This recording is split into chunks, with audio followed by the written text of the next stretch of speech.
Soli Radio Futur Kerakunda International la Barmadore Matici Abaraka. Assalamu alaikum Radio Futur Kerakunda International la RFK interne auditrice auditeur momo bi dunia tarantara ngi konto albadima arfan lankonte wolna de kala émission présentale bi samedi 6 février 2021 rétro et souvenir avec Eso Diato bi mbole recevoir la han kabi janinka commencé ainsi na do ko ñul konto e no consultant ni min dal ka do ko ci Serif Makulon Touré depuis Dakar Lamine Touti Dramé LTD no technicien réalisateur ana assistant Ousmane Wolu depuis Espagne no dijelu no animateur Lamine Fossar Diassi ani Kabiro Camara mais be konto ani na équipe technique fo be alors comme nga fa la ñami bi mbemi recevoir la ka fo le Eso Diato un artiste musicien international mi yalon ko be basé en Europe dia Eso Diato mo le mi yalon ko mota présenter la Casamance dindun be yalon à travers sa musique ani action sociale ma keke banko comme partout mais bi émission lafta kana au-delà de l'artiste momimbe mabori e jalo nyim ko mo lafta kana ko le découvrir kalo nin kacha kede ngambandi jimalo Eso sans plus tarder Eso sibulana e dunna ini auditeur le ñoo konton e présentation naati jimalo Eso Diato d'abord janimbe kacha yella assalamu alaikum wa rahmatullahi mbame be konton na itola ani konton auditeur mun be Radio Futur Kerawan International Lamoykan ba falale albadima Mamadou Lamine Sow mu yalon be yalon tola e ka fo mu Eso Diato wole se wota bi kama be ni émission mu yalon akuma ta baken na carrière to parce que ni molle be diam kan mun yalon mbadi wonno te fana ni molle be diam kan mun yalon ni denta culture la ni denta ado la ni denta ciosano la te fana kan nyonna kan moy Mamadou Lamine Sow wuluta satel de ka fo muy Kandiaju ni muy Kandiaju lon c'est dans le département de Bounkiling commune de Diaroumé nte wuluta wolto ngana dindi yake wolto ngana karan commencé wolto Bounkiling passé ta jele ngabe fo mosoto wolto après natan ki karana Sédhiou Sédhiou nga sanji kilin leke woto secondo après tata première ni terminal ok Djignabo ani collège Saint-Charles anga de Ziguinchor nga baccalauréat soto wolto après mbota woto tata Dakar Université mamme université nata tama donc wole be diamulale bi Mamadou Lamine Sow Eso Diato ala baraka donc Eso Diato mu artiste de mu yalon vraiment musique on nga commencé le kabri mbe sokono kabri mbe collège auto Bounkiling yo barnata musique on dabula jele pour ngam bandino na karawna nyami alhamdulillah kabri nga karaw ba al natande man tamata kabri tamata nga musique on commencé encore n'a commencé encore Barcelone bon mun be Barcelone Casamance jëm be Barcelone jamaya lonne na concert jamal le ke jema fana son jamal le bon DJ machallah wo kolale bota Espagne tata banko te kadami fo France tata nu Lyon donc Lyon enregistrement dol ke otole muruta no ka encore Barcelone après nata bo Barcelone tata Suède festival len sambaje au festival vraiment ni artiste balle bentaje Casamance diun ani tubab du artisol so mbota auto fana natata banko te kadami fo Hollande fana meta auto fana car bon nga car flal ke auto wo car flol kono tartanu musico damalla alhamdulillah wo car flo boring ko la nata na banko te kadami fo Finland mbewolto kabri 2012 ata bi kambe janne alhamdulillah kabrim fudata janne nga groupe créé ka fo muye Eso and the Rijal Band nga groupe créé janne en 2012 ala la démarro comme hansa au groupe wole be tamaka machallah rabbi je pense que voilà j'ai défini un peu momo artiste nginti anin jarjaro machallah la baraka machallah Eso Diato o to koytale minala hanka bi minala je kana demanding ila carrière musicale kono mais d'abord lafta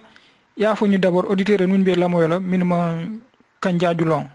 minima sonko dulo mun tola munum kanjaju qu'est-ce que ça représente pour toi ani munum sonko dudu quoi et sonko du fo mo le demanding parce que voilà depuis très longtemps tek fon kamere mu kanjum ko kolde bi la mbalo na koy mu kanjaju kolde quoi est-ce que si vous savez nous faut nous demander ngalon mon auditeur même savez ni lo yalo qu'est-ce que ça représente pour toi ça te ñimbe min dole quoi oui mon ami Arfan Vieux question ni vraiment c'est ota Cabria posé ka itanda la ko kanjaju mu satel ti mu yalon ko histoire ko no sate meri balon satelo mu yalon fana ni tata jube à la position géographique c'est un carrefour ana abe sate nan le tema mun keta jarumeti carrefour jarume medina wandifa ikadami fo medina wandifa katani sate kamu fo bagadaji katani sate kamu fo kanjunku kanjaju be wolle tema voilà donc historiquement sate lo mu yalon silo mu botana Ziguinchor tubabol le temps wo silo passé ta kanjaju le la tata kolda mun ye histoire long wol be ko cede andlale donc histoire o to fana silo mum botana gambi ma fana at futata sejo o fana passé ta kanjajule donc c'est un carrefour te historiquement kanjaju dimu wala bota kanjaju atata ay madina wandi falo ikadami fo carrefour wo kanjaju dimu ni ka fawole ba wandi fa bayo ate wuluta kanjajule amenta kanjajule et un jour il a pensé que Carrefour auto kanjaju kolla kunkollom wolle ka seno kije donc il a pensé que vraiment batanga kazu ndim loja nkataraja finalement modor botana dularo ti nata traje to Carrefour auto je donc ce qui veut dire que kanjaju historiquement vraiment lalon mu yalon machallah rabi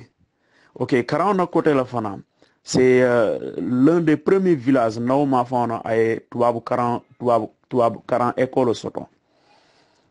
nka mo nyami histoire oto depuis 1958 ye école lo san la kanjaju bitun ye hôpital lo jarume inata école do lo inor donc ce qui veut dire que nauma fana jama kana 40 kanjaju le donc comme école be kanjaju le majoritairement mun lafte dingole 40 tubabol la taona mun lafte dingole 40 indépendance kabri indépendance mansiani indépendance borin kola jama kana karaona kanjajule yo donc kanjaju nata mabbe formation de mu yalon ko na autorité jama bidje ibe passé ta par kanjajule ni tata jube le maire de Madina Wandifa alkali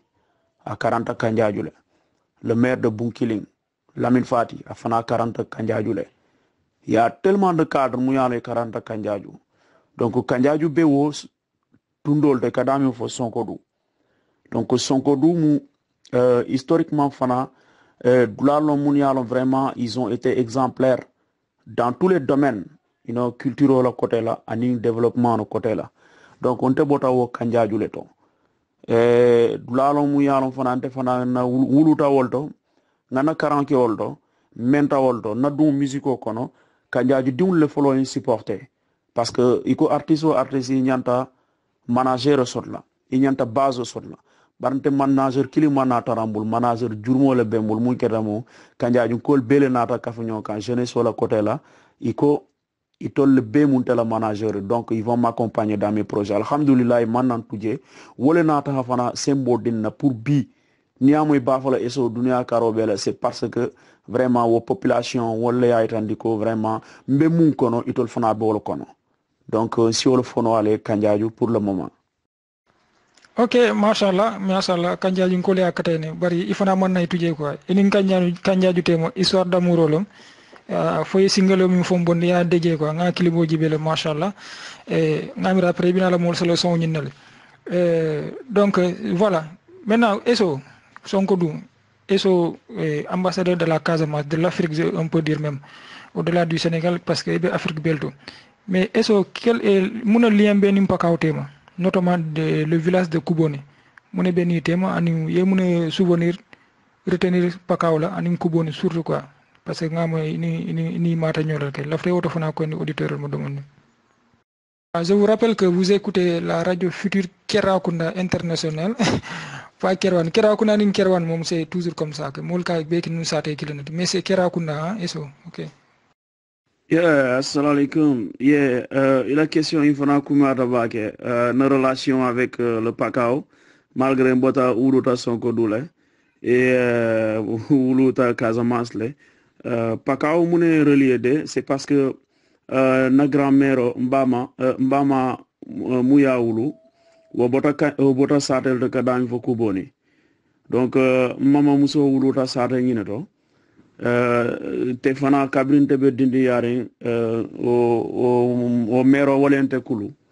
donc o mero len kulu ten yalon ko mamol ka kenu nyami nabita dawda antennate kata donc ça fono ngana dindi yake entre kanjaju ani kuboni donc nabita la watu kuboni tel nakata donc à quelque sorte tifana muyalo vraiment j'ai un amour exceptionnel pour ce village parce que xana manke lien familial oti anata ke dulatul muyalo vraiment nabadul be sirinjela donc te nata ke molti fana munyalo yen accepter le yen pousser le fana douani ni côté là hein donc kuboni ko le mu katante machallah rabi mandandula jala ok te fana nata concert ki jele pour ka i delon jukal ka foy ko fana mbe minna mbele dentala jesi jamfa nyaawonya sa fono lo paka kono nga concert mun ke kuboni alhamdulillah rabbil alamin nata tunku kono jusqu'à présent donc a keta concert mu yalon réussito keta je kuboni diwle ya organisé nata invité ni na équipe bota fo kanjaju nata mabe je concert la yo donc borin kola fana kata jele douanino la mama cheo bije almane mani kafar kelaye ba samandi fati mama muso muy yemba wulu wo doko le benwabul futola nawo mama fana wo fana bantale amamme almane mani kafar kele be donc ma liaison avec le Pakao phénomène donc badiya bijel barkano fana bijele te fana carfo bijele parce que ntengan carfa et Pakao kol belema douanino le côté là voilà quoi ni accompagnement le côté là mbemu kafula na liaison avec Kuboni aussi mama cheo bijele mu yalon ka fa Sekou Sedi Sekou Sedi il est basé à Lyon en France nka voyage mu fale non tata non Lyon beno atel la sokono te anata ku kenye mu yalon vraiment tenyina lala wala monte anata na Pakao ani sonkodu douanini nal mun bebe Lyon sate kono anate be kafuna nyonka e kamana la sokono pour yena doa kenye pour yena ibe den ye nasi kilon safenye pour ngan kwala donc mbe fala auditeur le fana ko to la musique nyi kono nga douanini nga kono le te fana hansa nga mbulo daile mbe douanini ka donc namama chew nyi Sekou c'est un gars aussi qui il a tout fait pour moi parce que moi mouye logé à la sokono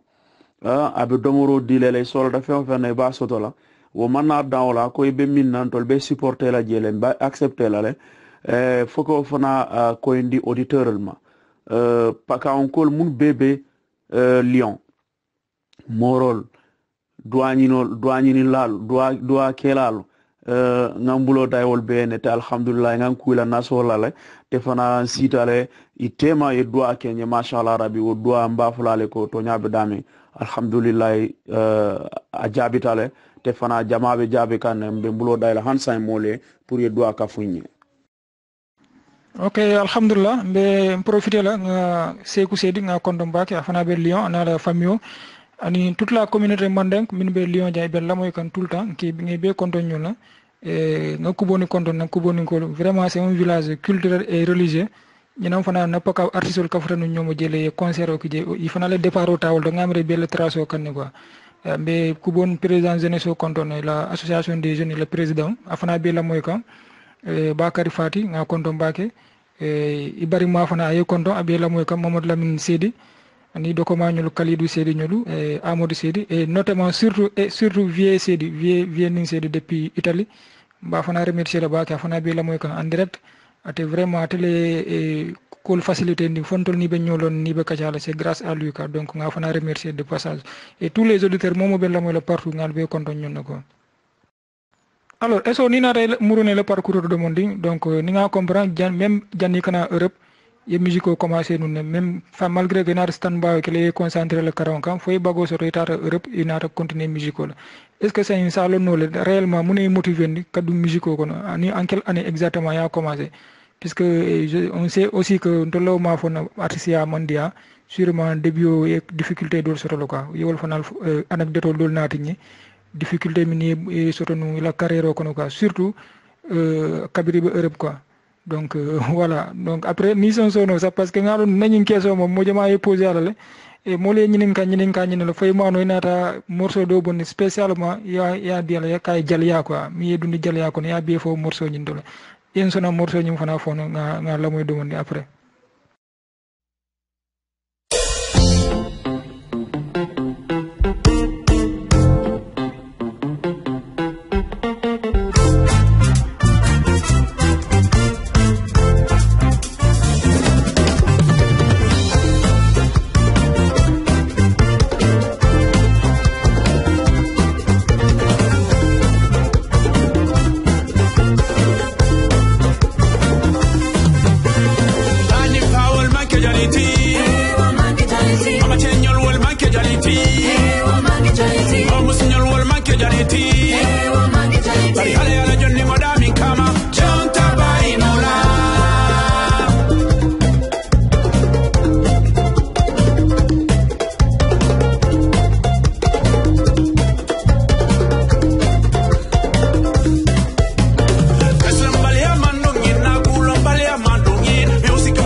Yo, donc auditeur, ntel murutana encore ka mbadima, Arfan vieux, na journaliste muyala vraiment, machallah rabi. Aketambul plaisir oti, ndefona par le canal de vieux c'est d'indomani, na le nyolo, comme afunyami, ani ali afunyami, aketawol nyama, kabrinta kuboninu, c'est toute la jeunesse qui m'a appuyé. Mais mbarin kunda wol machallah rabi, mon lamin nyol suto tilo hakilo baka lumina nga programme keje to itata sandiro ndugo kena sejula me kabri ndugo ni kamana nko no mentol fumo worolo man tol singi be do monoba ikoje ni nga ketele mashallah ko sero bori ko la fana ko do musododa ala yalo kilalo ya sikale ko nya besamba nko yo haninte mu ko woke nteni tata damin to conseil la ka duale fana nga fentuje pour douani ni ndaw comme mbari magnol mamagnoli ben la moy kan ku boni aketawol nyama alhamdulillah janimbita conseil la ye nas bidon kamanya na ko nye ba samande ne nyi kina pour yeku janibe sele la conseil alhamdulillah rabbil alamin alma ala ya la jan sonia ala arjano bunda yelae donc village lo muyalon bemba din artiste dan la fana isitaje kata douani ninje machallah rabi. Donc parlant de ma carrière musicale, c'est quelque chose muyalon que fait no muyalon alhamdulillah pour ka question répondre parce que comme ya fanyami no ma fana c'était pas facile pour les musicaux. Donc hakilo ba kan wato min nga musico commencé wato min be dindi yari bakel parce que wato rapo commencé na nun kadu Sénégal sejo kol wole rapo lonne nu bake say ka bonan sejo ikana concert la nu bunkiling donc on tengeje wolto après vraiment fana lafta ka dunga ko kono hakilo baka ntenga commencé mun la ka tantan dada sanoma do be kanjaaju way san tantan dada mole mais tantan ni mamma manna son pour tantan ni dunna so kono yo ni ngi kamana so kono ite hañile tantan ko sije donc parce que ko ñele ni me bandi karawne te kukel donc almale ya fana la jan sonia mama cew nya lafta na bake bito amana son pour nga donc il lañi mais ndena tam ma bolé fo nga donc il dantan nous créer nous nga enregistrer fan cassette auto fo nga concert folo ke bunkili watra mbe classe o mun ke ka fo ay 4e donc wo concert o han sa ala photo le bembulja mbe dindi yari to momin après nata donc il langin tuje kabringa befe mo soto nata concentré na karana bitum nata engagement ta to momina c'est ça follow le 2008 2009 Barcelone donc nata place soto je muyalon kata répétition na je il a je masakunda le place ngindi molla ni dinun kata je répétition na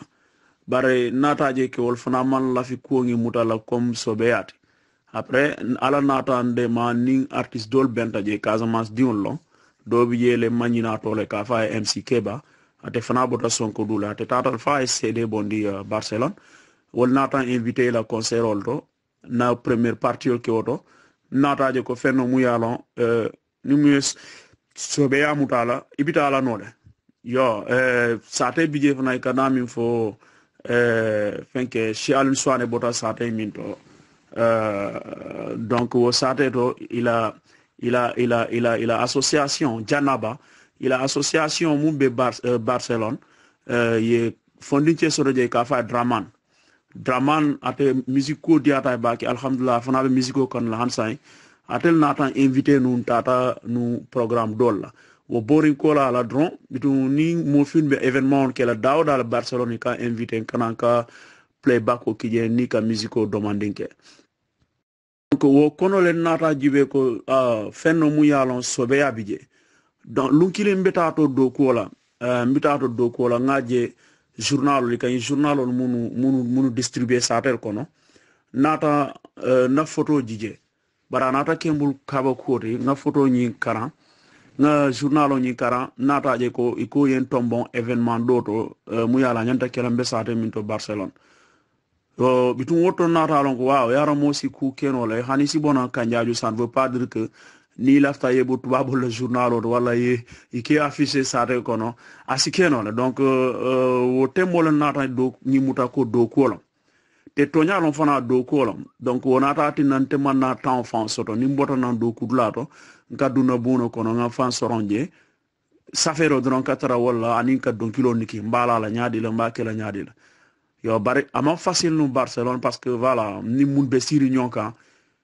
dolbi jala wala laftala ba dolbi jol mal la fala say mun nata sia kanana alfa on commande so kono ka fo Lamine man pare so be yala be teninte na be teninte ku jamal ke mun yalon vraiment pour que mari décourager ndi akola wala dol kana la fa yetra be répétition bu kono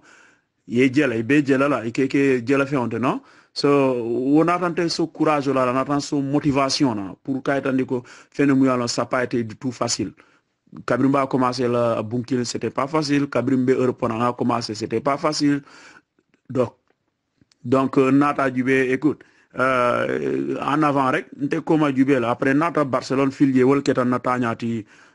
à Lyon. Mais Dieto Fante, j'ai fait de grands concerts bal. Al Natande Manga, groupe Soto Dieto Mouyalon, Toubabole à Lid, il a fait Urban Roots, ou le groupe Mouyalon, vraiment, il y a un festival Soto Stade Auto Barcelone. Au stade de Tiken Dia Fakoli le nata jentel nga la première partie ke ni wolu donc nata ku karan wo concert to Tiken Dia la concert nyinto kabringa mbandi ntata la bunko no nabe ka chala nyine fonye ko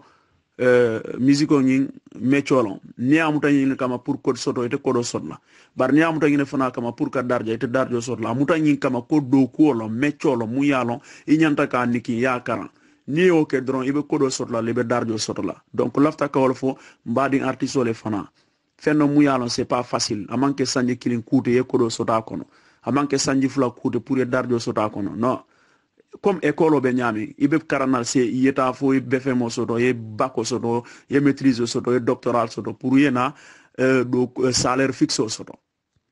yo donc c'était pas du tout facile hein, c'était pas du tout facile donc now tournel kabo Espagne kata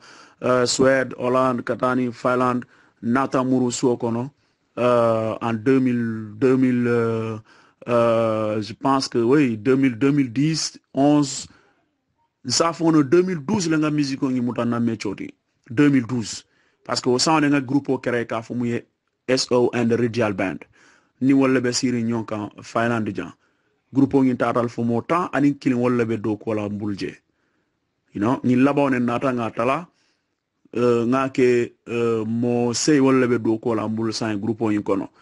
parce que voilà mol siata yalo ni kafo siata dawda diam meson muka sia diam meson muka bay donc alnata ke ni mune ñom moy sa ni wolbe do ko la bari machallah rabbi kabri nga commencé jam fana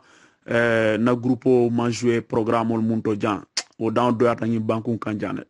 parce que nga festival do ji jan mu yalon vraiment atele kuma ata na ni banku kan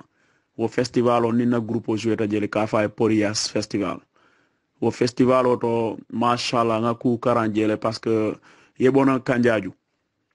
programme aussi hein ye blanc de condition kono mun yalon ko vraiment mobile laftale tara condition sifal kono tubabol be sécuriser la hein ye otol dialla mun yalon vraiment abe mun talebe no machallah rabbi donc o ketambul fenet mun yalon seo sembo wartambul donc ani fana ntenyina la anecdote mun wolo nginti ko na musique la départ kanjaju ngamol jele mun yalon billahi inin dol fon kallo sonko la parce que ye moyle benno kuma jawo fola like ye modo moya be esolo kuma jawo fola do e wilay lo ayo défendre donc pour ka tan ko modol si bayto nyaawo nya bar modol bi jele mun yale be la file la le ala yalon kila alon mol sodora mun yalon ikon fama en kana son ay donc il lake ya fomba ma en kana son ay donc il lalke e kol be foyma barbitum wolnata silamun na wolon nginti ko nkana na avenir o tinya nkana ni min feon ma nkana saba feon ma alhamdulillah kabringa fallo nenama wolke hein te mbe haji do fana alhamdulillah ngam mirale nga dimbal muntu so kono ngam mirale fana nga alfal muntu koma wokatinale ko mun mal la fila ya itandile le ko mal la fila ye min fontete mala wala yo bar fana min fana mal la fila inata motivation mun kela ko wala inde wala katina somanda ka wili ka fo mbengine kela ku kendo mashallah rabbi parce que mote keri dunya ko mu yala man kendo sodo mote keri fana mun yala man jawol sodo comme ka fo nyami duato alma ala kanam fo jawola bar alma ala kana jawo fana sawolo mawo mashallah rabbi c'était pas du tout facile hein anecdote bije mu yalon fana ante nyina la musicalement ni khadama di benta le ndesan na benta motore kono be kachala ak nye mbota nan dula kar le nyela musico moy jabo kumala bare akonye ndima ila kolbe jam falal den ka alhamdulillah ma dual jabila akonye ngal don kilo ngi moy ba falo wato minna nko dindo ni en ko ngi ngani lonen di malo nka alhamdulillah ane mun be moto kono nata nko moto tiyo e bela paso murundima nata ngi la paso nga paso ngi jo chauffeur jo paso la che bangi njita moto kono duata nye baki nseota baki dua ngi bar mun nata njakala kuoto dua kering kola fasamo fasini ndi unadi mala benda be kachala mashallah rabbi adima kwenye ngadi ma mo kunu nila pa benda mais vraiment doata ni doa kende ba alma doa ngi jabila anata ngi fo nya ko ni no fama man do nka si fama doata ni bakela ko ni ala yalon kilalon fama e korda be sindi janna ko amal la fi akante niti jen kata parce que te mu danka tolti donc kabri bo ni o fo nka no e mantra e be mum fo ka yamira to nyalon ba ko ni ala yalon kilalon fama ko aman la fi akante ni teje parce que itela sukoron kol famu ke danku ila ululal famu ke itof akona dan jakal kon faye yara mosi duwa no yenne bi sama aye danka barbitum fana ay duwa mun ke folo wala be jabila donc wo nata tinna fana mashallah natan wakilim be minna ala yalon kila yalon wo ceba mun mu yewo fo billahi wallahi talahi han samante nyina lala bari fana amati ndanga muru koma parce que adinche folo che bangi dinche folo ntenga nafa minke wala tubab du jan ate man wolon parce que o diune ma fae donc détail lo mun yalon vraiment mbafla jeune solbe momo be min kon isalon ko do ka bulo ko sey no mantra ku kili bar fana wo kanat nay mari fana décourager parce que iski mo jele biya be bulo ko sile ala ya lon kila lon na e niyo la dula ja ba sambala so alma ale mbe tanka jawla amari si doué ne bari fana ila ku jaw ba kono ata folé des difficultés en sans inte nyina la nga mol taral mun yalon gendarme mol le londi mun yalon fa dol suti atante la bakel badi yala côté la gendarme mol le londi inte natan tambita la pat tambita tembo minna mbe muroto na gendarme ngi londi bar nga cebal trasiri njele anibe diamo la barbitu me korosi jumañollo mbe muroto na gendarme ko nyi munu be siru nun jan yesute lanka hani me sute ko nyandu ngil mu alsiyan foma dole commande direct donc anata fanye pourtant nyi mun benu siru jan mollo mun yalo yelon ne baake andu tol fana yelon ne bare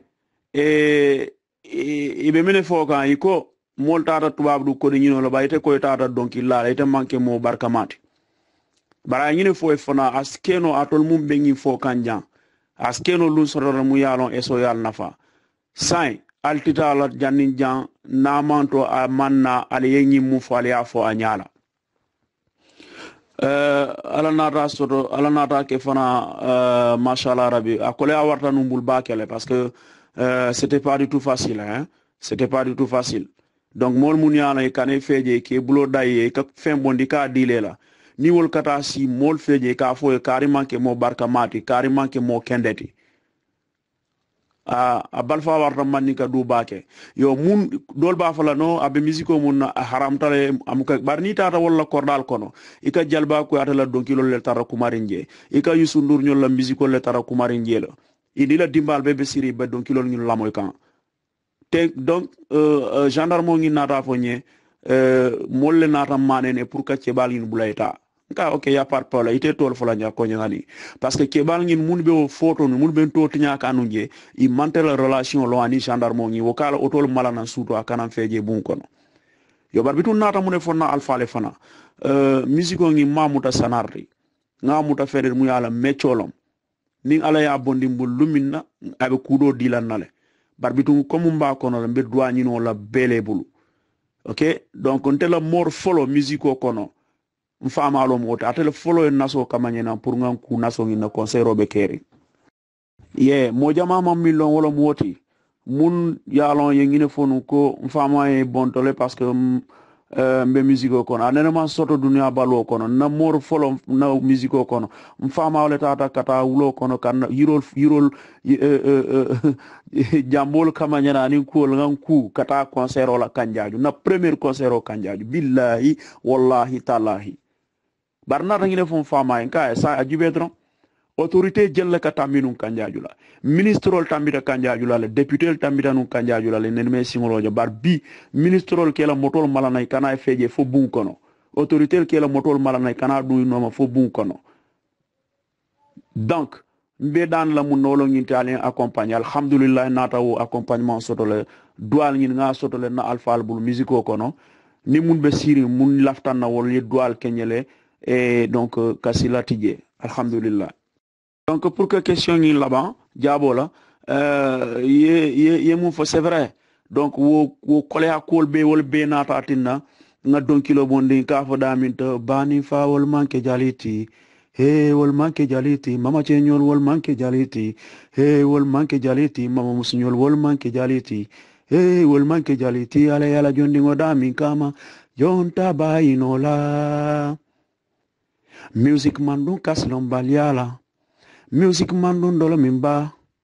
nafiki ba ida bon tolkan buwa masanya bon tolkan tebani fa wol manke jaliti wol manke jaliti mama chenyol wol manke jaliti wol manke jaliti mausnyol wol manke jaliti wol manke jaliti ala yala jonni goda min kama jonta bayinola wol nata motivé nga donkilo ngi bondi anata ke donkil du yalo mashallah rabbi mo be nata capté donc mun fa yela ku jawo ko ka donkilo ngi ibe tarla la kan ibe dona concerol mashallah rabbi mashallah lañuy sonen téléphone kam fanki de photo la jan ñing kay dunia bi la kala moy nga jëlé ya jouer festival international wala iba fa la tubabul ba mutele la nim man nga kawno vraiment ça fait plaisir. Merci beaucoup vraiment ngamira jeune talent min be la mo en direct fana be ye conseil ila ñing carrière fonda mara hani mon conseil di to la quoi ni yete la ñi la moy rek voilà wote mom hani ci tambo de partie la quoi maintenant on va attaquer directement la deuxième partie question de développement mais bien avant ça on écoute ça d'abord. Chère jeunesse de Sédhiou, personne ne viendra développer cette région à notre place. Mekumalama Sédhiou fondinjelema Inchulo bitalana Sédhiou dingendoleye Nima wili masibo belala gane Sino kumule meta Kondondola karame keranye keseneti Levons-nous, battons-nous Unissons-nous comme un seul homme Et disons non à leur S'ils sont pas capables, ils n'ont qu'à aller. Et pourquoi Sédhiou est toujours en arrière? Les femmes et les jeunes n'ont pas de boulot. Mais pourquoi Sédhiou est toujours en arrière? Même nos hôpitaux sont tous des mouroirs. Mais dis-moi Sédhiou, pourquoi tu es dernier? Oui, c'est parce que mes fils m'ont toujours trahi. Mais pourquoi Sédhiou est toujours en arrière? C'est parce que nos dirigeants sont des voleurs. Ah, Tchekende ya mukafodala donc. Mandinka koleko ni mulabata kunkoto wole dabande unula long ikudi mekumala na Sédhiou fondinjele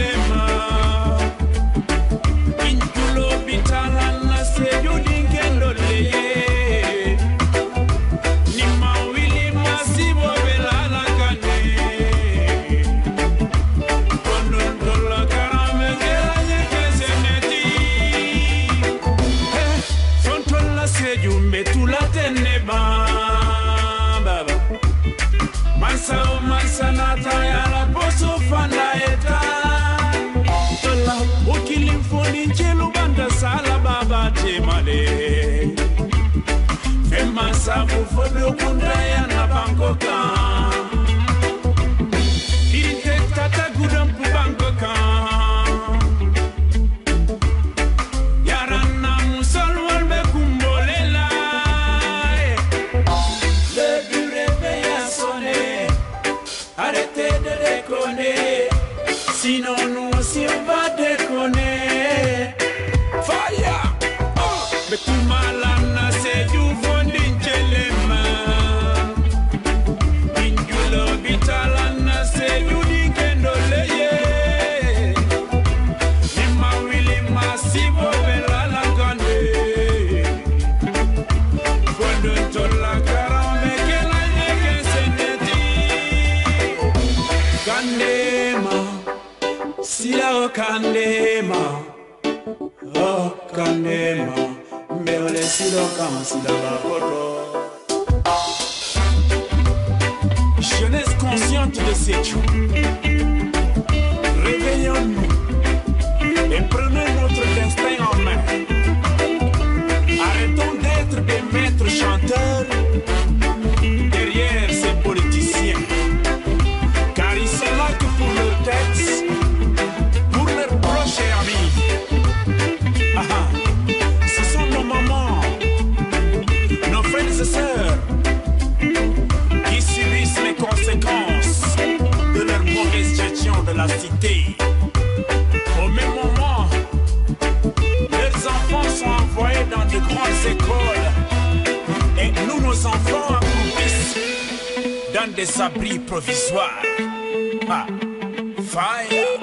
Pan their face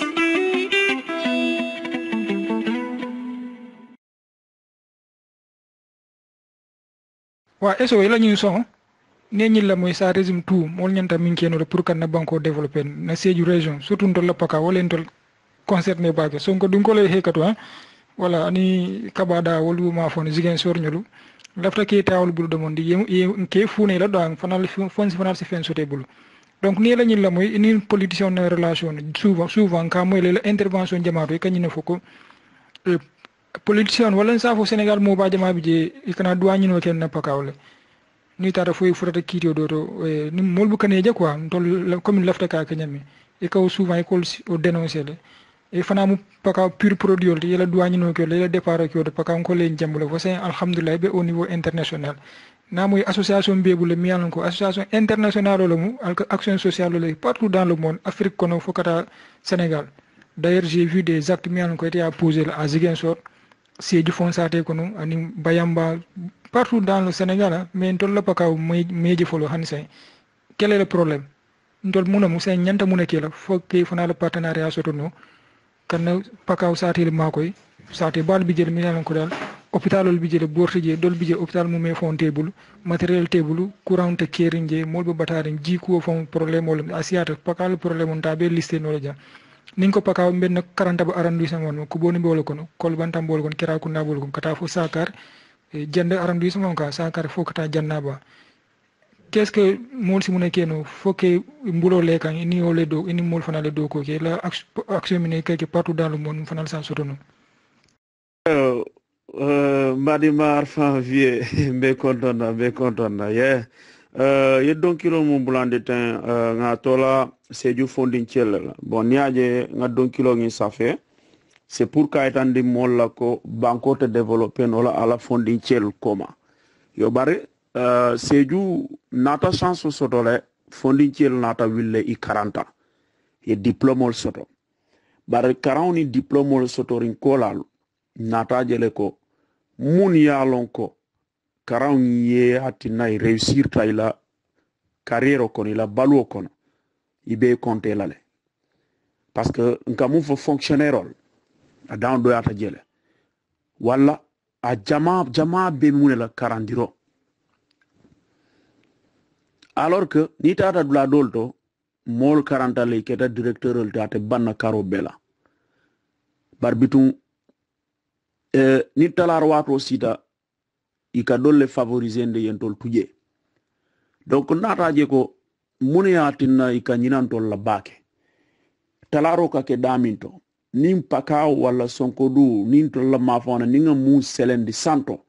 be duata muye ikaye ko itelo muntol nyaade itelo muntol singoti itelo muntol tuloti itelo muntol hakiloti taita mo représenter du la carte ni wo futata woto à la première occupation que muneti abe atela dimbal balund la nyame abe akafunyol munyale nakitala be nafala nyame munyatin afutata jeto ay nyina walla donc ni ate nyina ta walla durant son mandat ni a mari élire pour 5 ans ou 7 ans janni wo sanji woro wulo ni wo mansi ala hajite population balay muntu koma ala haju katram ne late bala poso fan la nyami abala dimbal avenir o assurer la nyami aka wole topoto sanita ta jubento lo mafona eta e kumun kewoto adawdo yatale par rapport aux autres régions du Sénégal kabri 1960 Sénégal ya fansoto anim bitema Sédhiou molta folo ko amman politicien bal soto ate banna politicien bal le passé ta Sédhiou région kon bari mune changer Sédhiou région kon peut-être Sédhiou ville te Sédhiou ville damma manke Sédhiou tide parce que hakilo blani nako c'était pas Sédhiou c'était Kolda barhanwo Sédhiou diun ka soto le ikatara gouvernement kon ikatara gouvernement kon ikatara assemblée nationale ninko Sédhiou diun ça ne veut pas dire que mu wuluta Sédhiou damma non ibe Sédhiou région bele kon bare il a fansun hajol wolle kasia il a population na makolo ici leader je mu yalon ko ay korda lo mu yala siata CFA million talul lim fenti Dakar bare à la population auto mumbe sanna million tanna pour kake ambulance oti aka foala ti politicien je mu yalon ko ay auto soto mu yalon auto ngi santa min asiata million talulti bari hôpital kendo te ala sate kono ako nata miran kon faye fondin cel tolle wil nyanta wil na ngambul tanin flo la nyonka nga doko ke mbe doko ke la nyaade la ni mun yalon kon ke olle ki kata mon représenter nimba choisir la sain ay ke moto mu yalon vraiment mo tilindi wono molo mu yalon asilata alanya molo mu yalon ko wallahi compétence o babulle a londo sotole barite moto mon na nyamo kono dron inana yo tamindi hadama di un nyato nga merol jele mun yalon ye élire le molle kafta nyonka ye karto fayiye safero mu safero ti muka keno imuka ke arabu kanna imuka ke tubabu kanna iti amere wobe projet jumale natlo la pour la commune wobe jeune jumale ma ko no la mun yalon ikala lettre safia ene wobe projet kendo safeno lo nyaadel pour Masakunda ya soutenir ce qui veut dire que mun tol nyalti au niveau du gouvernement wol meke la rôle jouer soit ikake kungole wala ikafnyol ni élection nala sita kote ke bina bulala wo satel noma pour mo les voter yenana e mol arnake kote ke sanji lul wala sanji worowula nte lafta wole ban pakao kono lafta wole ban Casamance kono a jartanye ko belal te fana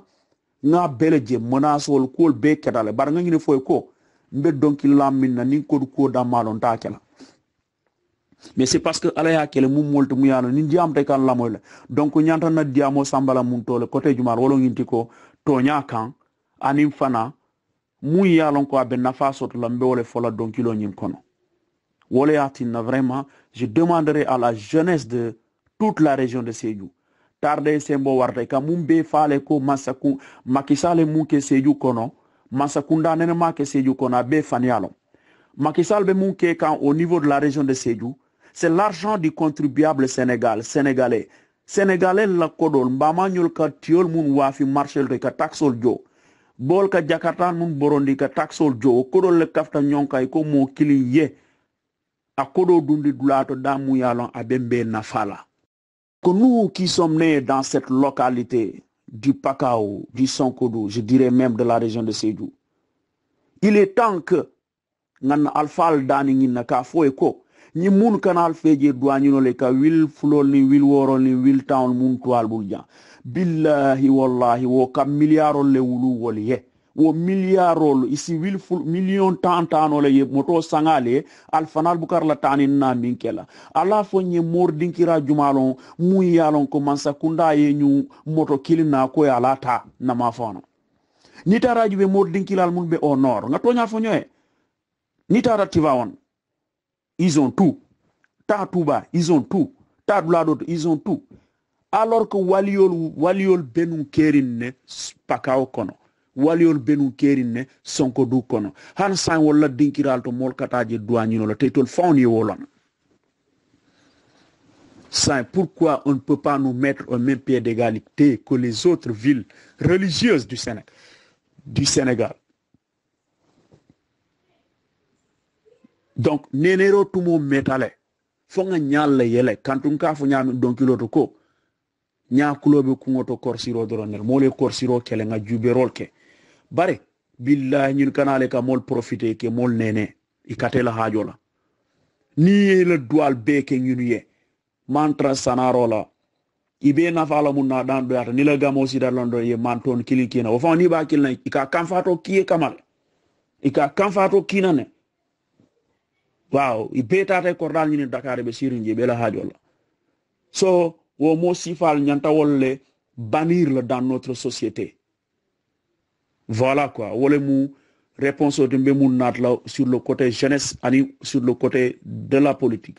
mais ka fale fanako j'ai pas de sens interdit avec qui que ce soit ni entre homme politique kolomati dans la région et pakao kono sonkodu kono kabada kono foni kono j'ai pas de sens interdit ni momo natan kan pour le développement ni mbembulo dunno la nyombul nga doko ke on va le faire OK mais ni obota la item comment la politique là parce que ça ne m'intéresse pas moi intéressé wala munti ba katano lo nyaadi nga na région développer ba développer la nyaadi le tonya kan na alfal bunya mun be douani ni dinkiralto OK ke hakilo to jeunesse solto que 40 supporter que jara dinkiral supporter wo drone batin nambe bolambe koleya min kono voilà et l'autre point on point on ti mu yalon ko iko c'est vrai ngamun ke Ziguinchor ngamun ke par exemple Guédiawaye le maire président Doma ate fana matériel soto buljan mun yalon ko ibotana association e buljan mu yala tara fo container fla you know or mboro woton tema molon woton na association mum bidan ay bagazol ki jele bula jamal kabrini association ngi doko commencer jan machallah na bagazo mun ki Sénégal mun ki jaran joranti asiata ton cemetile Ziguinchor dama mun tata jeto presque ton tanan ma fana c'est du région kono Jean-Pierre Senghor mbate konton au passage hadama diwne mate mu yalla pakan ko vraiment al nga hakilo toar parce que molo mu yalon développement wala be fara kun kono suto tilo alla yalon kilalon anatan jubele fayland jan bar kabrina sita ngine fonye ko politique mantran kun kono mantra parti politique fan a mantra han parti kilinto OK développement wala yatena déplacer dans Kabono Sénégal Canadien parce que nga molle moy bela kumo photo molle fana yela kumo fogné ko pour ngana faire que ni nyonje ye bulo du mol côté sur le côté sanitaire ala passo jona mole mate mu yalon ko ko yabo kala wato minna you know le 21 décembre mo le yalon ibalon ko catholicol feto be bul mu yale ka ke le 24 anata jan le 21 le 22 na e coursol beke le 23 silo muta muruta Dakar bari kabrio futa da jan a lonne ko ay wandi diwne tara jan mu yalon ko a ala ya mako la ay relation soto la ni bankun kanjan wol ketanteji parce que ngani mun bolé ate fawni ni wol sita reñona a lonne ko to nyaabe da min to vraiment ni ñi simbulo dum no ñombul le ngado koke wo kamala atele follow e ngi joron samba dans la région de Sédhiou ton temps ani nani kabri sasa ñin dunta mankono banko kan mankono sateto atelier joran kamana mun yalon ye samba hôpital régional de Sédhiou, alors que le ministre de la République du Sénégal mou marata santé to atata Sédhiou hôpital auto lumina laran tan fa ma samba je bar Jean-Pierre laran mun kamana ja atata fu laran tanan, ok toni tan ani nani matériel joran mun jindi hôpital auto ka di région bela.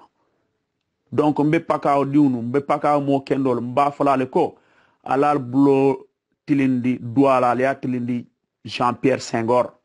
ale douaye wo kola fana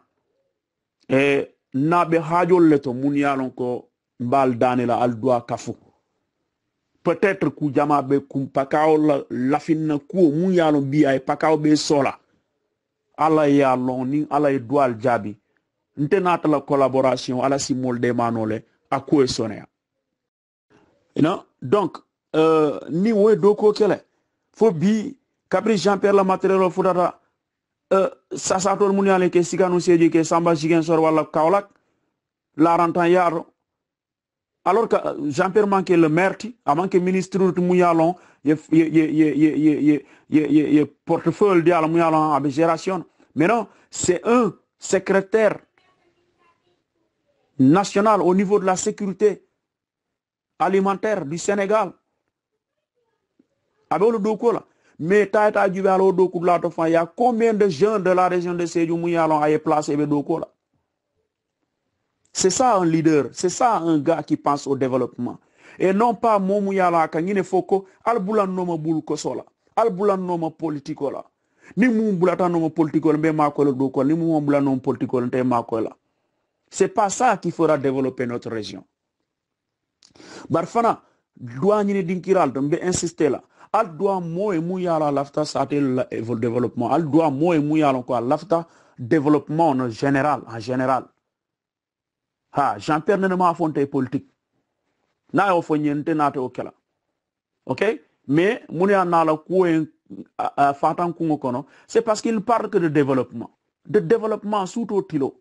Nte nata ka téléphone mun ki ja siata bar muka fen kacha muka fonyente kungo aka fonyele mbe jeunesse mako la nyaadile mbe musol mako la nyaadile mbe $40 mako la nyaadile, ok mbe jara dinkilal mako la nyaadile. Donc nte nata bo do ko la te fana mbe mbulo dayla alfa la yidu alke bar fana ka fale ko mun keta joranlti leader lebe mararola na pakao banko kan les maires, les présidents des conseils départementaux, whatever, n'ambulo daïbe, ni moun lafta mako rola, ni hôpital yoran la côté long, ala yalon kilalon, ni bulo daïnte, nte si joran soto nole, nga foye felenti, transport jo ay futaya di paka onkol la, parce que, ibe kodo moun dundi la kono, itolle ya doku. A manque kafo il a salaire et bon le kafo la nyonka ya ki na mole pour bagage lu ni futema Jean-Pierre Senghor ya ki ol nyam per le conteneur au borin kolaje le président du conseil départemental de Bounkiling Mohamed Djete wo fana nata matériel ol tajan toni tan ani kilo cheme woro wo fana la matériel o hayna futata la abe larin jarume imol tala folo. Alors wo relation bente bul janne yo barbitum pour wo be mol nafa wolo nginti ko je leader ni jama ma nyollo ni dole nyollo ne bar ni be ma nyollo yo bar fana ni mu nakitante lay ko nyinga nyom mako mba kelale parce que nyom mako lon c'est la collaboration merol ya lon nen kam min fo iko momo ni merol mu ti bulo day molte mu moliye mun be banta pour nga jube be jamano développer la nyami so ni mu yewo OK moi je suis prêt à le soutenir ni mba kenolo ni ta kenolo fana je te dis clairement ta kenolo. Mais aussi, pour vous dire clairement que je suis prêt à accompagner des projets au niveau du Pakao, you know, parce que c'est un devoir, nyanta kelal andu fana, nsembo munno billahi mba kelal pour le Pakao. Te mba kelal te fana nkamu fala ni dual jabita. Billahi kujamaka kumbonu je électricité le côté la fo ala sina o soniande. You know, ni mobe o doku kanne te fana njamfata ko kono bar ku kilimbet ngol dan la wolon duati Pakao meta dibo kono kabri 1960 ani mitema ni ko e pakao man numero soto molbe glasol sanna cheme ni moi kando be keri nyami au Sénégal kando be keri nyami no ma fauna dibo be keri. Mais malheureusement si on a des leaders incapables on a des leaders munialon e kunkinu ke mira walla abal fa waratale ok serun janto jamman sakunda ni sila kanto lampol wil kilin chemelul yolle dintela wo lampo wil kilin chemelulo nga leader le folo kuma mun be dans la région de Sédhiou nko e ngam bulol kaf nyonka nga hakilol fay nyonka nga lampol ngin samba pour nga di Sédhiou région mo la wil kilin chemelul wo man dans wobina la fo pakao dula beto bar malheureusement ye ban wulenke lampol ñin wolle tata jigen sor ibotante bulo kono jan lampu wil kilin lampu chemelul ibotante le bulo kono jan Ablaye Balde ya la premier adjoint qui nan jan wole lampol ñun kafu ñon kan ye samba au niveau de Ziguinchor pourtant te wuluta région de Sédhiou mais ni mun be leader ya la Sédhiou région kono yente mutay la ennemi ot ya muta ko ntebe poste ñinol la pour que maire wala que député wala ministre de c'est pas mon problème nteman sola wala mais ni jamma sakunda e fendi na mu yalon ko itolta sanole la kodola normalement ntenga mira ni ko ale ko al transport ok main d'œuvre atata kanya nangam le la ya kiale al nyanta ko mutala au sérieux mais nga leader mun commandé au niveau de la région de Sédhiou mo man danku ngay kono nga lampol yun kaf nyon ka ngedi Ziguinchor région lampu wil kilin lampu chemelul ni tara lampol yun wolle futata fo kawur. Donc kaitandal la ko nimba sodola nu wol bebitala nu dans le Pakao, dans le Sonkodou, dans le Kabara et dans le Foni parce que j'appartiens à tout le monde. Mais de toutes les façons ala warta be doual kaflale na djubé mbumune keno la pour le Pakao spécialement. Voilà quoi. Donc en gros pour le Pakao c'est ça, mais aussi des projets de jeunes, des projets pour accompagner les femmes. OK, ni ñomol keta na ñon contacter Glal bijel muni alon te siwol commandinole ainsi commandinole te fana sa ainsi indiqué no le ka foy ko al faire ka ngin accompagner ngin ma accompagner le makoy parce que bi alhamdulillah ni te diam de kan la moy le OK nte ka diam le kan la moy le te mol bembul le muni alon ke commandé directement ils sont au palais mais directement ils sont au palais ils sont des ministres ça je vous le cache pas. Allez aux relations linal te fait mon dina na manque doit jabo nginti. Et enfin, il y a un point important que je devais aussi signaler et que Kabri Covido tata au niveau de Mankonomba, ce qui s'est passé est que moi à quoi nio torala quoi dimi jamba qu'il faut vraiment à l'afta kelambul problème non. Barbitu nata jubelo ko fana ko insi kuyanya nyaawonya sindimi nyaawonya comme na hadama diun le biye mbadi un le biye signol le biye si mune keno ka population yi accompagner surtout monsieur le maire mo le mat mu yalon ko kono presque luolu naka nyomoyle luolu kanyo so hakiro la ka nyini ka sa to la position ani la situation ani fana isolata mako ro munna mu yalon c'est urgent. Alhamdulillah nana ta ñomo ku jamato fo finalement ni mol kafta ñon kan nga bul ta fen kaf ñon kan ne nga ki inshallah afutata kayro kono pour la population de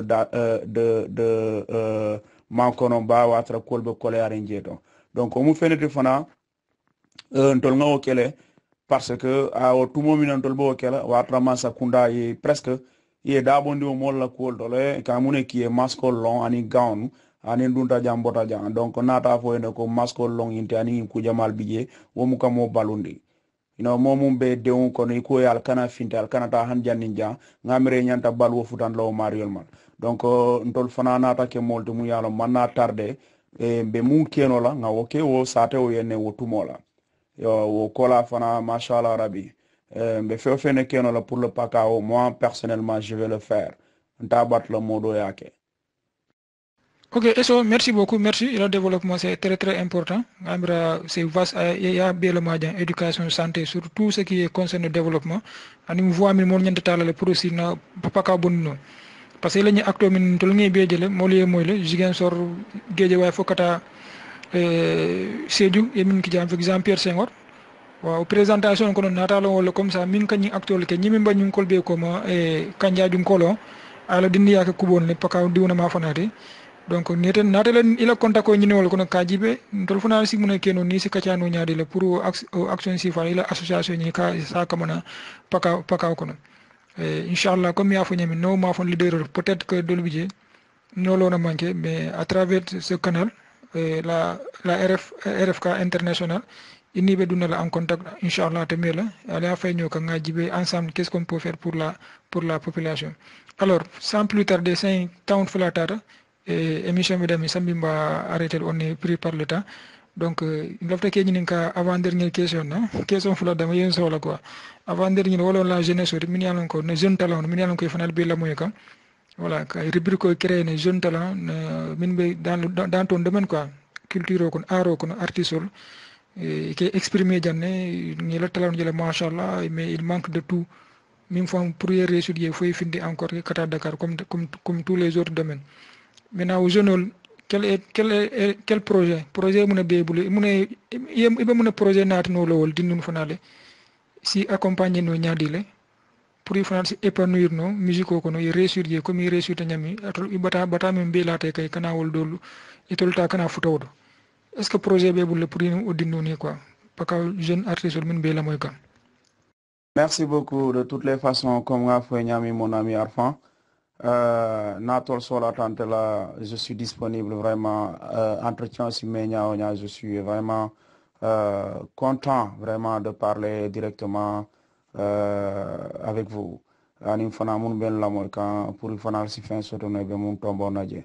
Donc, concernant mes amis, mes frères et sœurs, mes musicaux, c'est pas du tout facile. Nous entretien ils vont comprendre que j'ai été vraiment trop fort mentalement. Ni Marie Kouma Barkadron était à la nola. Parce que voilà, il y avait tellement de barrières là, il y a un tambila. Je me suis investi dans la musique, Nitara Carrefour Diaroume, j'ai mis une structure là-bas. Une structure Mbaro di studio. Non, on a des techniciens vraiment qualifiés qui sont là-bas, ils font du travail extraordinaire. Ok, on a même des vidéomakers, mon ka vidéo clip ol dada. Ol bébé mol bulle, mol bijer mun yala ol ka son dada qui est mari enregistré dans le studio ngi samba. Tout récemment Jean-Pierre le conteneur hôpital la wato minna. Orchestre ka sola matériel nga be samba abe kile abe laring magasin auto. C'est uniquement pour les artistes de la région de Sédhiou. Pour y fan nafano la nyame. Aman jar kata Dakar bi ni lafta ku jama kela. Mun keta pojomo per flanga mun kamana wol fana be lari nyam wol imol utiliser folo. Lumière ka sola mun ni be concert wol fana fratale. OK, donc wobe nga ke mun pour la jeunesse, c'est pas ante mun be sirinja. Barinte ni sound on tara Sénégal ni meta je car kilino. Donc matériel mun be larenje jumañu lebe nafa la je artiste mun be sirinje yo bar fana ka fo ko fana ya fere ke culturellement imari ancré ndebe tuwa bru janne bar na don kilo ni tara jibe akar kilo be kala manika ka wala fula ka wala suwa ka mais mari si ici bangin to ko wandi county mari développer no law il a quand drone be développer surtout maniga quand kanetu mu yalon kan richle mbalon moli disque d'or so dala ni tara ju touré kunda wala don kilo la maniga quand la salif ke dañol yala maniga quand wol be disque d'or so dala donc mari ñol iwuluta quand mon kono ici don kilo la c'est très important voilà mbol fo la jeunesse so fo ko fana moi je suis disponible ni mun la fata do ko gani to on est ouvert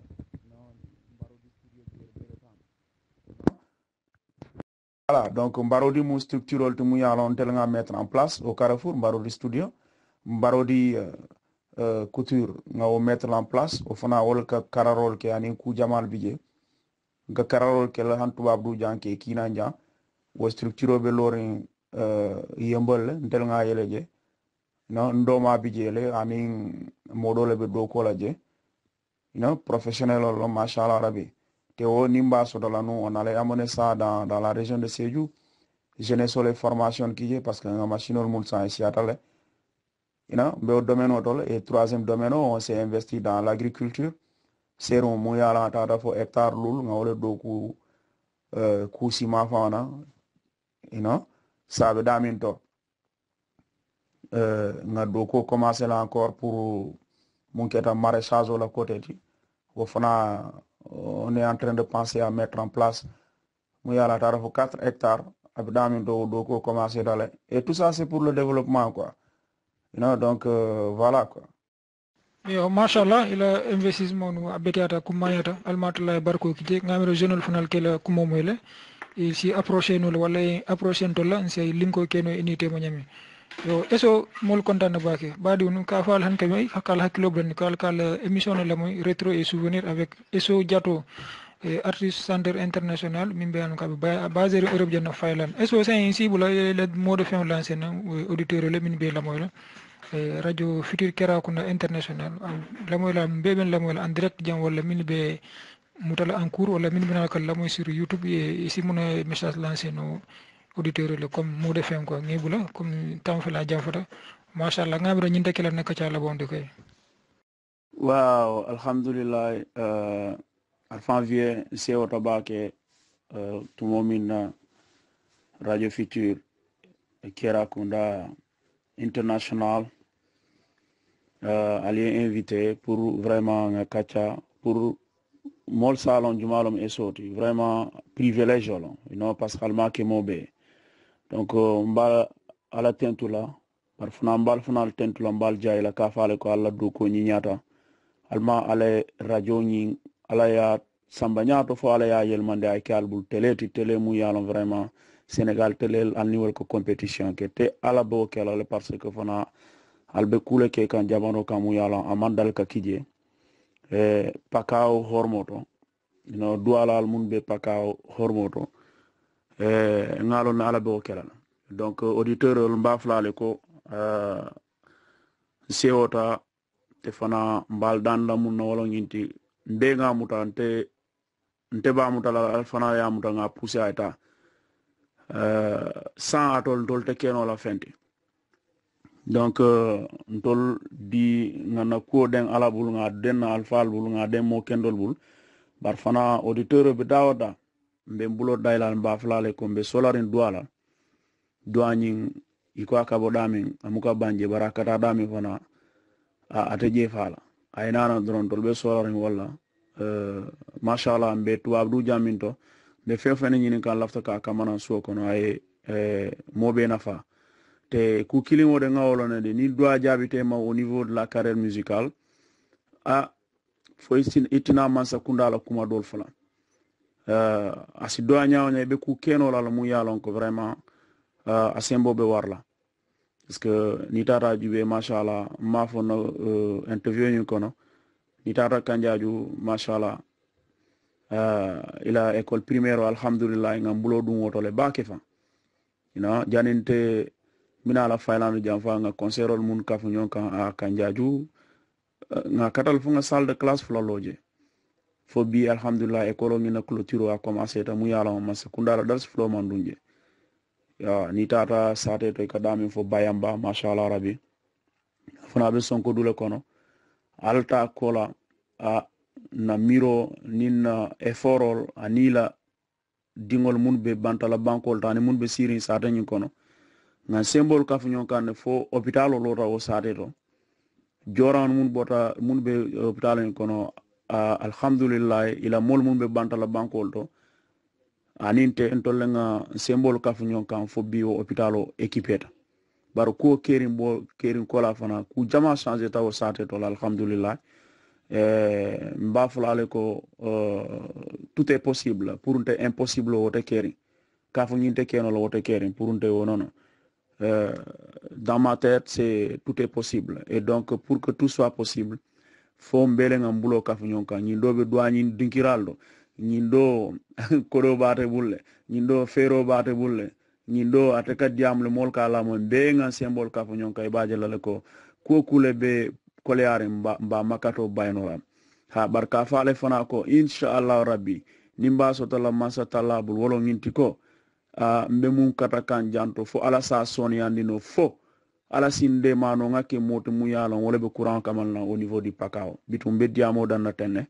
te ni mol ba kan mu yalon ko jikita ko nale dua ka fodron wo be keno lale andum fana dibo wo be bola jela na diata la be kelo kala ko la mashallah rabbi ala barka bake ni kuma fota jamu yalon amanya na fola al siyan foke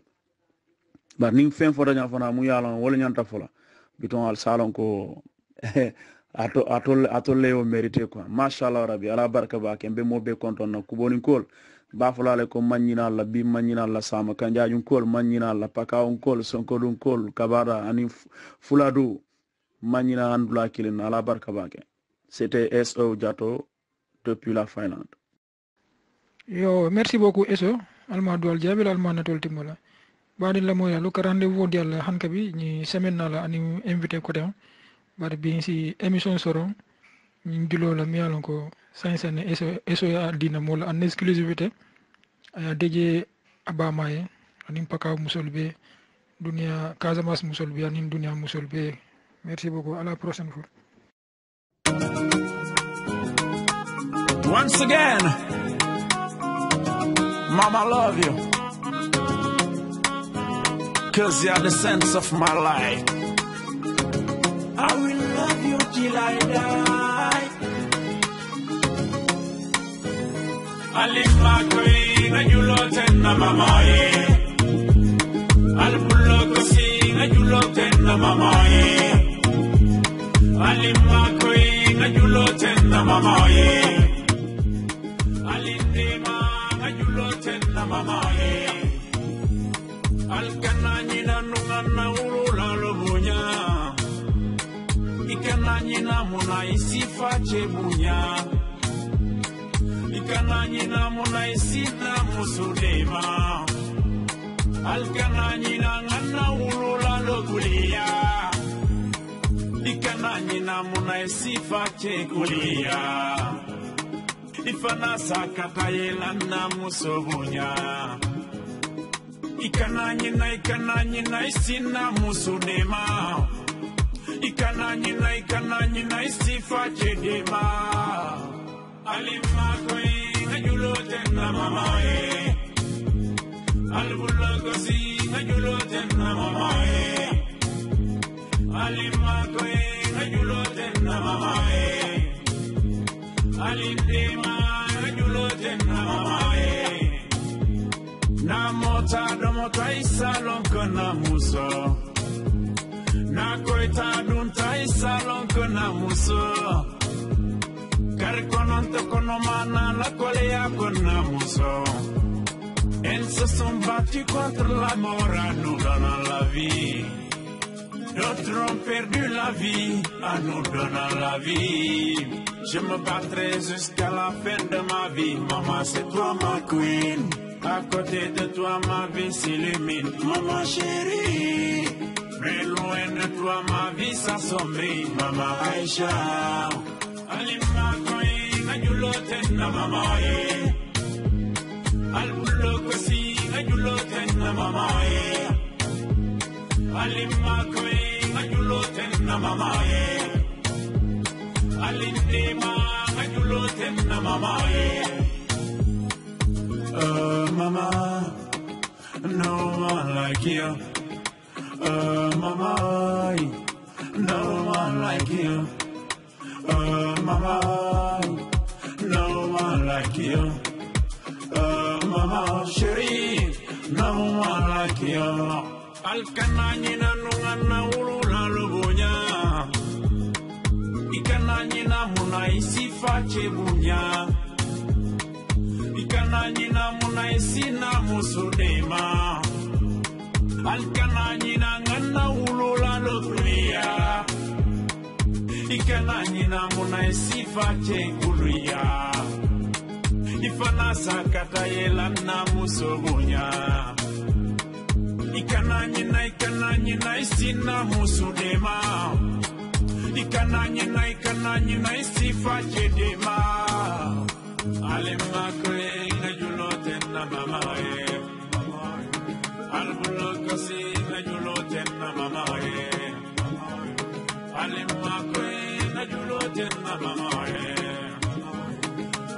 Alindema ngajulo tenna mamae.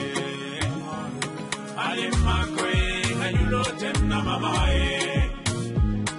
Albulokosi ngajulo tenna mamae. Alimakwe ngajulo tenna mamae. Alindema ngajulo tenna mamae.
Radio Futur Kerakunda International la Barmadore Matici. Abaraka.